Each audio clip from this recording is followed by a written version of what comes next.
Welcome to our second conversation on religion and mental illness. I'm Dr. Nancy Keogh, a clinical psychologist and author of Wrestling with Our Inner Angels, Faith, Mental Illness, and the Journey to Wholeness.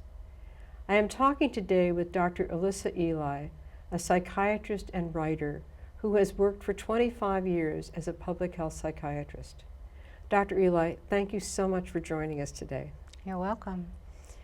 In all of your years of working in the public health sector, have you initiated the conversation about a person's religious beliefs, or have they?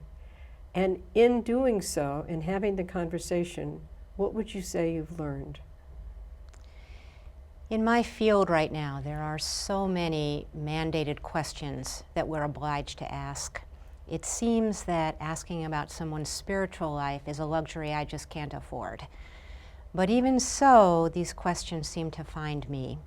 For instance, when I worked in the state hospital, there was a psychotic patient who wouldn't speak to me. He would only come up and bow and recite fragments of the 23rd Psalm.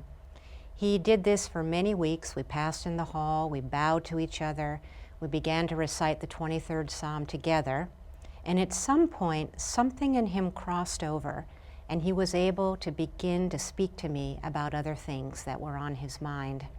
I don't know what in him crossed over, I don't know why, but I know it had something to do with the two of us reciting that 23rd Psalm together. Do you think it has something to do with the fact that there's something in you that communicates an openness to that kind of a conversation? Well, that would be lovely to think. Well, but we know that people who live with serious mental illness often intuit things about us that are a surprise to us. Yes, they're very reflective and very intuitive.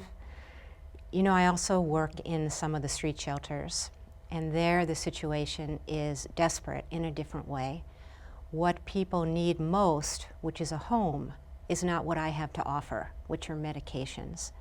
So there, I do find myself actively asking about someone's spiritual life. I ask whether they are religious, whether they belong to a community, whether they pray, whether they take comfort from that. And when I ask these questions of someone else, when things are so despairing situationally for them, I myself find that I'm taking some comfort from it as well. Is that because you have some sense that in the greater scheme of things, somehow they're not alone?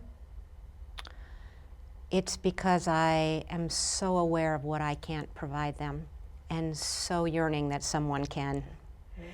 Now, if you were to leave our viewers with one message based on all of your years of experience of working with these men and women who live with serious mental illness, what would you like the take-home message to be?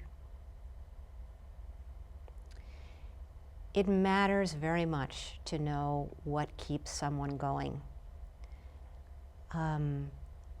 It's never wrong to ask that question. What is it that keeps you going?